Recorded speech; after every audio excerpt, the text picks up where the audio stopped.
Good morning students. मैंने अपने last lecture में आपको applications of the Kohlrausch law बताया था कि हम कोलरॉश लॉ की हेल्प से इनफाइनाइट डाइल्यूशन पर किसी भी वीक इलेक्ट्रोलाइट की कंडक्टिविटी को कैलकुलेट, मोलर कंडक्टिविटी को कैलकुलेट कर सकते हैं। और उसमें मैंने आपको एक और चीज बताई थी कि हम जब उन मोलर कंडक्टिविटी वीक इलेक्ट्रोलाइट की कैलकुलेट करते हैं तो इनफाइनाइट डाइल्यूशन पर हमको स्ट्रॉन्ग इलेक्ट्रोलाइट्स की कंडक्टिविटी दी रहती है।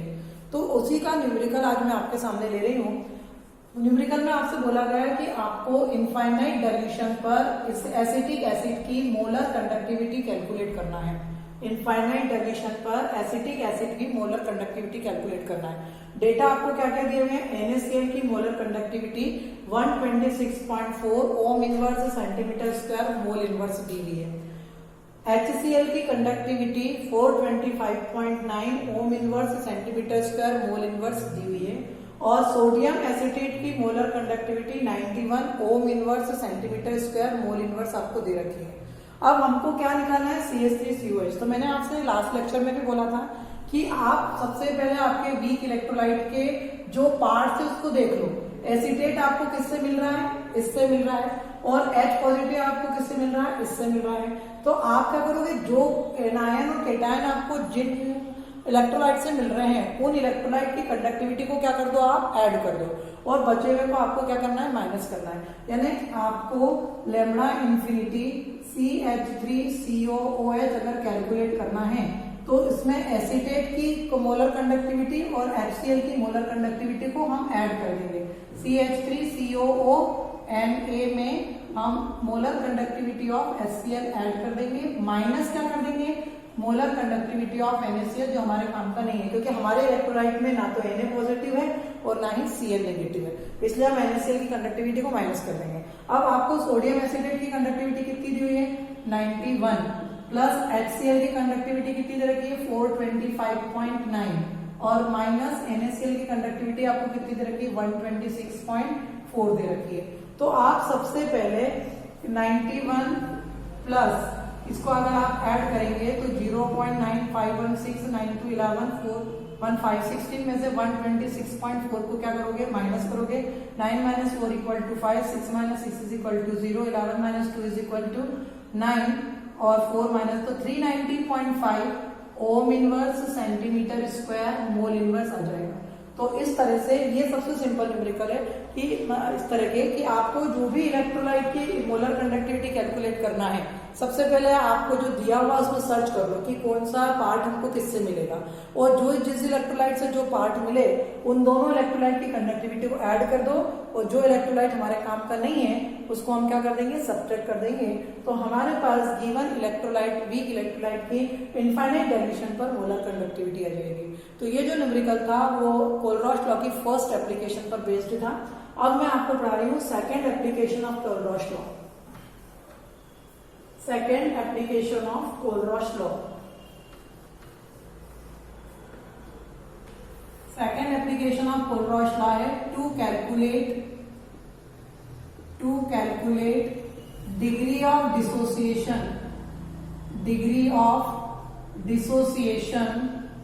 of a weak electrolyte. Degree of dissociation of a weak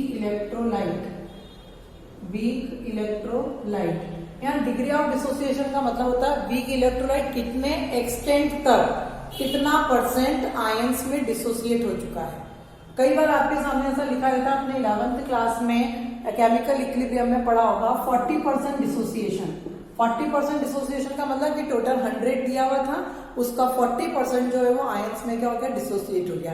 तो this 40% is known as percentage of degree of dissociation, है ना। मतलब 100 में से इतना डिसोसिएट हो चुका है तो उसको हम क्या बोलते हैं? Degree of dissociation. And this degree of dissociation आपने 11th क्लास में भी पढ़ा था। इस डिग्री ऑफ डिसोसिएशन को हम अल्फा से रिप्रेजेंट करते हैं। किससे रिप्रेजेंट करते हैं? अल्फा से। लेकिन हम यहाँ पर किसकी बात कर रहे हैं? कोलरॉश लॉ की एप्लीकेशन की। और कोलरॉश लॉ इनफाइनाइट डाइल्यूशन के लिए एप्लीकेबल है। तो यहाँ पर जो डिग्री ऑफ डिसोसिएशन वो हमको कहाँ पर देखना है? इनफाइनाइट डाइल्यूशन पर देखना है। तो अल्फा कैलकुलेट करना है किसकी हेल्प से? कोलरॉश लॉ की हेल्प से। तो अल्फा कैलकुलेट करने के लिए फार्मूला होता है lambda CM divided by lambda infinity M। ये अब यहाँ पर अब क्या होता है? कैलकुलेशन को इजी बनाने के, क्योंकि हमेशा molar conductivity eight given concentration की वैल्यू कम होती है, यानी न्यूमरेटर छोटा रहेगा और डिनोमिनेटर क्या रहेगा, बड़ा रहेगा। तो कैलकुलेशन को इजी करने के लिए हम इसके अंदर 100 का मल्टीप्लाई करते हैं, तो हमारा जो आंसर आएगा वो भी किसमें आएगा, परसेंटेज में आएगा। तो यहाँ पर जो लैम्डा CM है वो है molar conductivity eight given concentration. Molar conductivity eight given concentration, जो भी कंसंट्रेशन है उस पर मोलर कंडक्टिविटी कितनी है, तो उसको मैंने आपको कैलकुलेट करना सिखाया है अपने प्रीवियस लेक्चर्स में। लैम्डा CM या मोलर कंडक्टिविटी को कैलकुलेट करने का फार्मूला होता है kappa into 1000 divided by m। तो हम ये वाले फार्मूले से kappa into 1000 divided by m, इस फार्मूले से हम लैम्डा CM निकालेंगे। उसी प्रकार मैंने आपको अपने लेक्चर में molar conductivity eight infinite dilution भी पढ़ाया है, लैम्डा इंफिनिटी m। वो कैसे निकालते हैं हम, new positive lambda infinity positive plus new negative और लैम्डा इंफिनिटी नेगेटिव। इससे हम क्या निकाल लेंगे, लैम्डा इंफिनिटी। कई बार न्यूमेरिकल्स में डायरेक्ट दिया रहता है इनफाइनाइट डाइल्यूशन पर मोलर कंडक्टिविटी इतनी है, तो फिर हमको ये सारी चीजें कैलकुलेट करने की जरूरत नहीं है। लेकिन जब नहीं दिया हो तो हम क्या करेंगे, इस तरह से उसको कैलकुलेट करके लैम्डा इंफिनिटी m निकाल सकते हैं। लैम्डा CM निकालने के लिए हम कप्पा इंटू 1000 अपॉन m का फार्मूला लगाकर molar conductivity eight given concentration means lambda CM calculate कर सकते हैं। और ये दोनों चीजों को कैलकुलेट करके जब हम वैल्यू यहाँ पुट करेंगे और उसमें 100 का मल्टीप्लाई करेंगे तो हमारा अल्फा आ जाएगा, डिग्री ऑफ डिसोसिएशन आ जाएगा, कहाँ पर, इनफाइनाइट डाइल्यूशन पर। तो ये कोलरॉश लॉ की कौन सी एप्लीकेशन थी, सेकंड। इस पर बेस्ड हम यहाँ पर एक न्यूमेरिकल देख लेते हैं कि आपसे कहा गया है 0.1 m, न्यूमेरिकल में आपको बता रही है 0.1 m CH3COOH सॉल्यूशन के लिए कप्पा 0.0112 ओम इनवर्स सेंटीमीटर इनवर्स है, सेंटीमीटर इनवर्स है ये कप्पा, किसके लिए, 0.1 m एसिटिक एसिड सॉल्यूशन के लिए, ठीक है। और आपसे क्या बोला गया है इसमें कि given that lambda infinity CH3COO negative ion is equal to 91, okay, और 91 ohm inverse centimetre square mole inverse, और lambda infinity H positive is equal to आपको दे रखा है 425.9 ohm inverse centimetre square mole inverse, ये आपको दे रखा है। और आपसे बोला है कि आप अल्फा कैलकुलेट करिए। क्या कैलकुलेट करना है आपको, अल्फा। मैं ये आपको जो एप्लीकेशन है अपनी to calculate the degree of dissociation of the weak electrolyte, उसके ऊपर आपको मैं न्यूमेरिकल करा रही हूँ। तो उसमें अपने से बोलाया कि एसिटिक एसिड का जो सॉल्यूशन हमारे पास है उसकी मोलरिटी 0.1 m है, और उसके लिए कप्पा की वैल्यू 0.0112 ओम इनवर्स सेंटीमीटर इनवर्स है, जबकि आपको इनफाइनाइट डाइल्यूशन पर दोनों की कंडक्टिविटी दे रखी है और आपको कैलकुलेट क्या करना है, अल्फा कैलकुलेट करना है। तो सबसे पहले तो हमको ये जो दो डाटा दिए हुए हैं हम इससे लैम्डा इंफिनिटी CH3COOH निकाल लेंगे। तो lambda infinity CH3COOH is equal to क्या हो जाएगा, CH3COO negative plus lambda infinity H positive. अब CH3CO नेगेटिव की वैल्यू कितनी है, 91 प्लस H पॉजिटिव की कितनी है, 425.9। तो ये कितना होगा, 9 5 1 6 9 2 11 और 4 1 5 516.9 जो है ये इसकी क्या हो जाएगी, कंडक्टिविटी हो जाएगी, किसकी, CH3COH की इनफाइनाइट डाइल्यूशन पर। अब हमको क्या अल्फा निकालना है, तो हमारे पास लैम्डा इंफिनिटी आ गया। अब हमको अल्फा के लिए लैम्डा CM चाहिए। तो लैम्डा CM निकालने के लिए क्या फार्मूला बताया था मैंने आपको, molar conductivity is equal to kappa into 1000 divided by m। Kappa की वैल्यू क्या दी हुई है आपको, 0.0112 इंटू क्या हो जाएगा 1000 डिवाइडेड बाय 0.1। लाइक डेसिमल्स में अगर हम इसको कन्वर्ट करें तो अब डेसिमल से डेसिमल कैंसिल हो जाएगा और यहाँ पर 1000 से 1000 कैंसिल हो जाएगा, तो 1.2 ये आपका लैम्डा CM आ जाएगा। क्या कैलकुलेट करना है अपने को, अल्फा। तो अल्फा इज इक्वल टू क्या हो जाएगा, यहाँ पर आप देखिए सब जगह में यूनिट ओम inverse centimetre square mole inverse चलेगी, ओके। यहाँ पर जो यूनिट होगी वो ओम inverse centimetre square mole inverse होगी। अब आपको अल्फा निकालना है, तो अल्फा निकालने के लिए क्या फार्मूला है, लैम्डा CM अपॉन में लैम्डा इंफिनिटी m। CM की वैल्यू क्या है आपके पास, 112, डिवाइडेड बाय 516.9। मैंने आपसे पहले बोला था कि ये न्यूमरेटर छोटा डिनोमिनेटर बड़ा है तो कैलकुलेशन डिवीजन टफ पड़ता है, इसलिए इसको सॉल्व करने के लिए अपन इसमें 100 का मल्टीप्लाई कर देंगे। जो भी आंसर आपका आएगा उसके आगे आपको साइन किसका लगाना है, परसेंट का, बिकॉज वी आर कैलकुलेटिंग इन 100। हम इसको 100 में कैलकुलेट करें तो हम इसमें परसेंट का साइन लगा देंगे और इस तरह से हम अल्फा यानी डिग्री ऑफ डिसोसिएशन कैलकुलेट कर सकते हैं। न्यूमेरिकल में कई बार डायरेक्ट आपको गिवन कंसंट्रेशन पे मोलर कंडक्टिविटी दी रहेगी और इनफाइनाइट डायल्यूशन पे मोलर कंडक्टिविटी दी रहेगी, और अगर नहीं देगी तो कप्पा की वैल्यू दी रहेगी और इस तरह का डाटा दिया रहेगा। तो आपको सिर्फ इन सबको ऐड करके कैलकुलेट करके फार्मूले में वैल्यू पुट करके निकालना है। तो ये जो था ये था डिग्री ऑफ डिसोसिएशन कैलकुलेट करने का वीक इलेक्ट्रोलाइट का कोलरॉश लॉ की सेकेंड एप्लीकेशन थी। अब मैं आपको सिखाने आ रही हूँ कोलरॉश लॉ की third application, to verify the Ostwald dilution law. Verify the Ostwald dilution law or to calculate the Ostwald dilution law।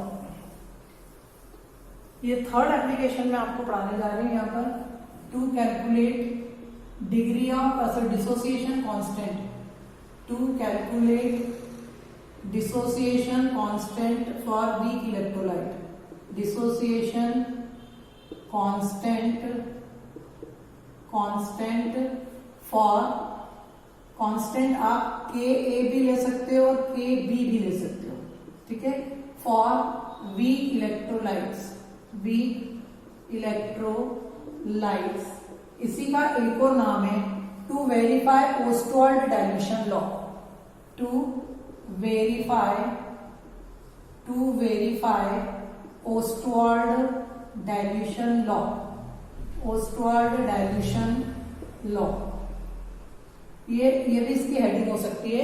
तीसरी application, to calculate the dissociation constant for weak electrolytes और to verify the Ostwald dilution law. ये जो Ostwald dilution law है हमने 11th class में भी पढ़ा हुआ है। यहाँ पर मैंने डिसोसिएशन कांस्टेंट के लिए दो सिंबल सिलेक्ट कर रहे हैं, के ए और के बी।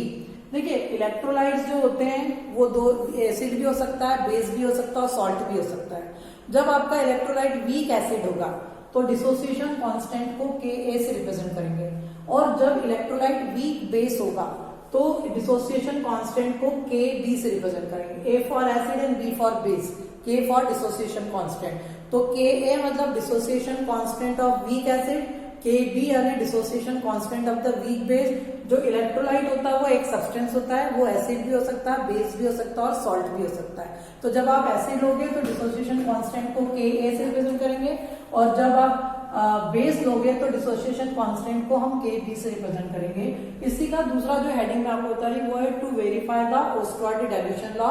ओस्टवाल्ड डाइल्यूशन लॉ ने बोला था एक इनफाइनाइट डाइल्यूशन पर जो है किसी भी वीक इलेक्ट्रोलाइट का जो डिसोसिएशन होता है, डिग्री ऑफ डिसोसिएशन, वो उसके कंसंट्रेशन के स्क्वायर रूट के इनवर्सली प्रोपोर्शनल होता है।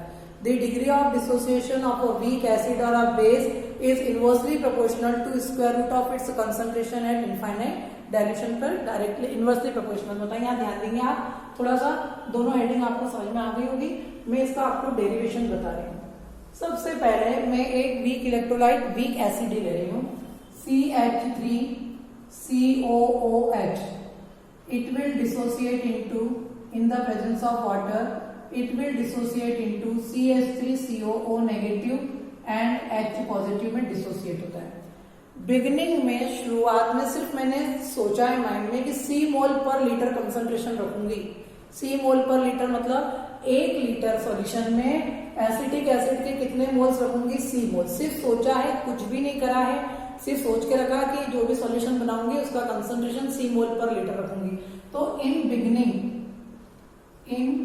बिगिनिंग में इसका कंसंट्रेशन C मोल पर लीटर रहेगा, C मोल पर लीटर, पर इनका कंसंट्रेशन कुछ भी नहीं रहेगा क्योंकि सिर्फ सोचा है मैंने। लेकिन मुझे पता है कि जैसे ही मैं इसको पानी में डालूंगी, ठीक है, तो इसको, ये वीक इलेक्ट्रोलाइट है, इसको जितना डिसोसिएट होना होगा उतना डिसोसिएट हो जाएगा और फिर वहां पर एक इक्विलिब्रियम आ जाएगा।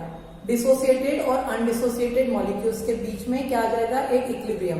तो एट इक्विलिब्रियम में